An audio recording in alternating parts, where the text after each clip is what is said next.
What's going on, all my fellow gamers? Isaac Holmes brings some more Medieval 2 Total War to the Total War TV hub, and this time I'm playing as the Milanese versus the Mongols.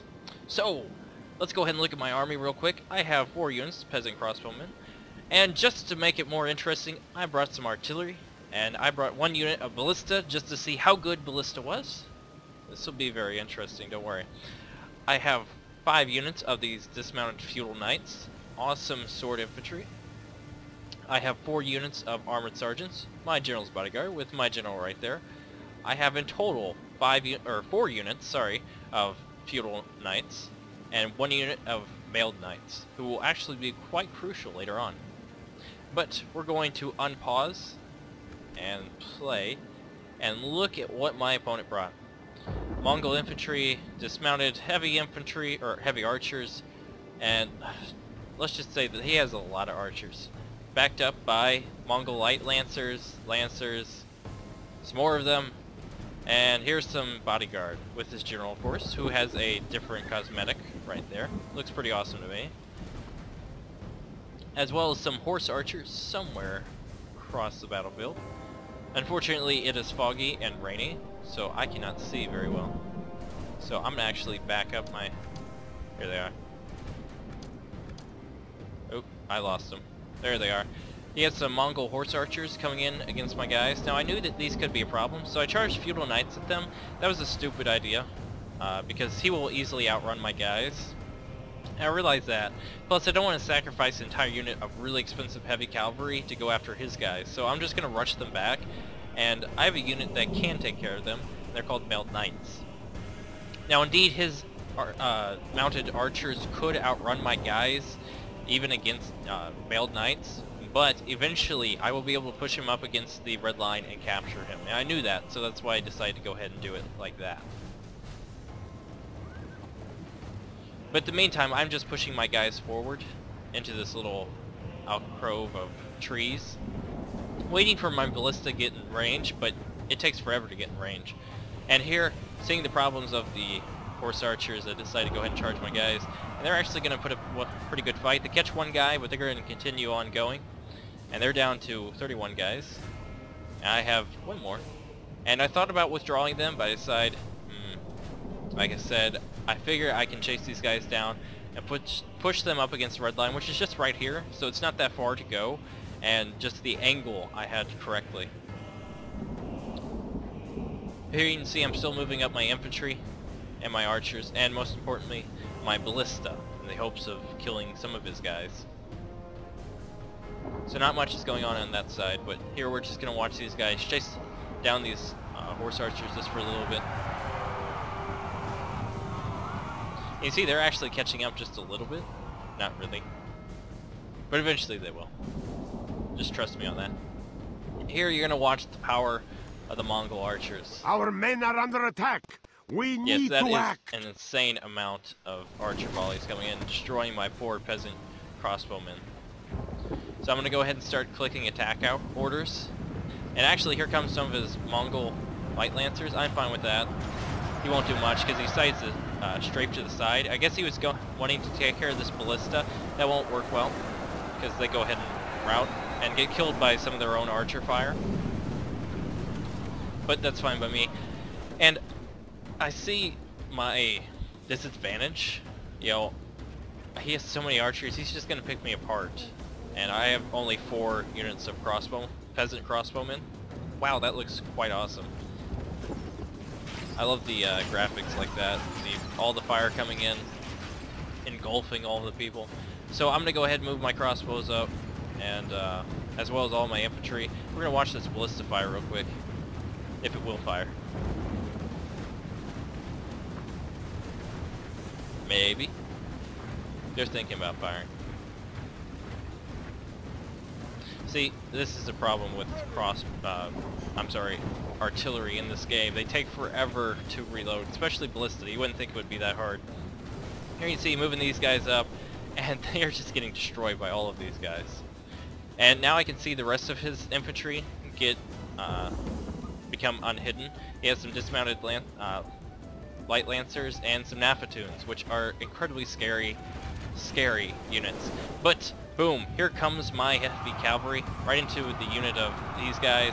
He's going to countercharge with light lancers and some dismounted light lancers. But they are in loose formation, so I do actually have somewhat of an advantage. Plus I'm rushing in my dismounted feudal knights, so they're going to do some damage. But look at these Nafatoons, just the damage they're doing is ridiculous.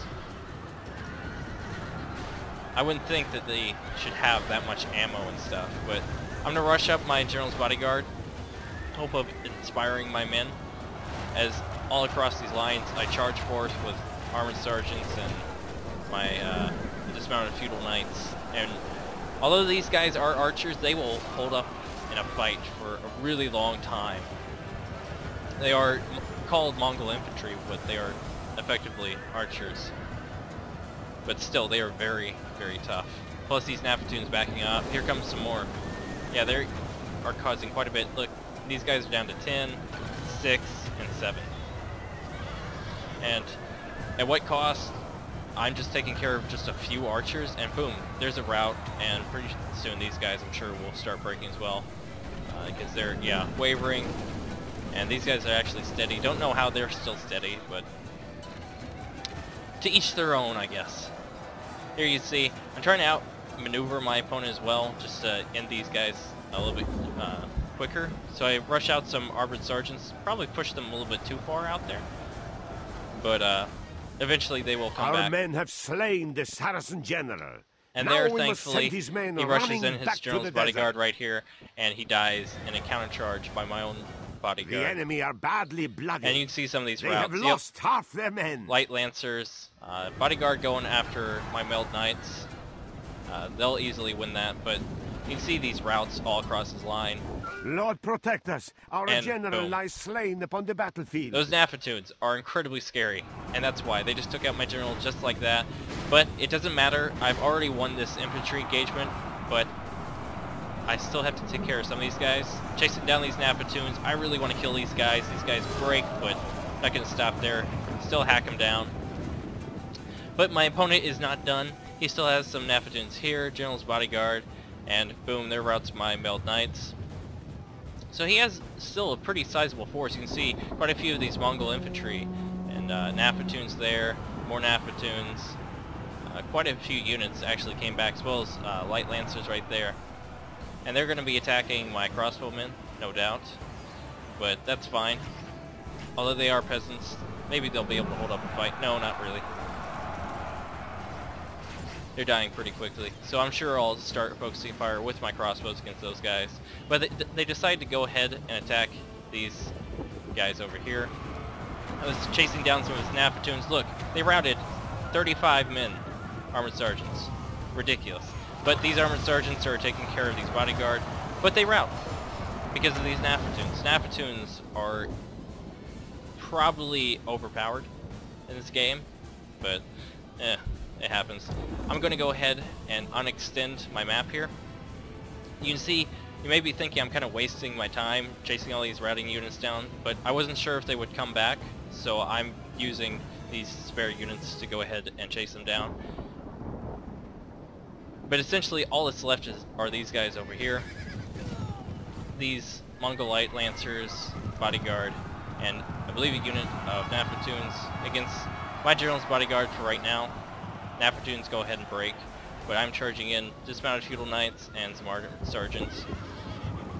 But my opponent decides, I guess his best idea was to kite with his one unit left. Don't know why he decided to do that, but he's gonna go ahead and kite with his, bodyguard. They are shaken.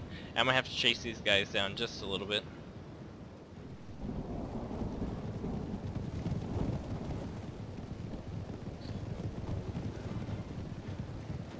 And here I guess he figured he could easily kill these horses. Indeed, he kills one, but they're still going to stand in there. Buy enough time, hopefully, for my dismounted feudal knights to come in. But here he is, kiting again. And I don't understand why people do this. It's a waste of everyone's time. He's basically lost. He only has 3 units in total. I think there is 1 unit over here that will come back. Yes, he has a unit of Nafatoons with 5 guys in it. But he's not going to be able to take care of all of these peasant crossbowmen, armored sergeants, and dismounted feudal Lord knights with that. preserve us. We have lost half of our men. And there I catch his guys again, and bring down his bodyguard to only one guy. So now that's all that's left is this pathetic unit of Nafatoons. I don't even think they have... Do they have ammo? Some of his guys have swords out, but it looks like they have 1 or 2 pots left. So I'm going to go ahead and open fire. Even try to use my ballista in here, but I don't believe they get any shots off in time, because here comes these dismounted feudal knights. Look, they still get a throw in, but it ends quite badly for these guys. Victory is ours. And victory Let is victory indeed be mine. a salve on our wounds, proudly earned in the name of the Holy Cross. And just like my advisor said, it's an average victory for me. You can see I lost quite a few men there, 447. Did kill a couple more than... Well, actually my opponent killed more, but he also killed more of his own guys. So that's why he took heavier losses. Let's look at statistics. Let's go ahead and look at the ballista. That is my main thing. That's pretty sad whenever you get -2 experience points. Bodyguard got 2 with 52 kills. 59 with these feudal knights. But let's look at ballista all the way down at the bottom. They had 6 kills. 6 kills. So what did we learn about ballista? They are terrible. Now maybe this wasn't the best army to go up against using ballista, but overall artillery pieces in Medieval 2 just aren't worth it. So just keep that in mind if you want to pick this game up and start playing some more. Don't worry, there are still people playing it online. Not as many, of course, but you can find a couple matches, and we might even have a scheduled match coming up with a possible tournament in Medieval 2. But we will talk about that coming up later. But thank you guys for watching. Like, comment, subscribe. Enjoy your time on the Total War TV hub. Meet all of the new commentators. These guys are doing great. And we'll catch you guys in the next chapter.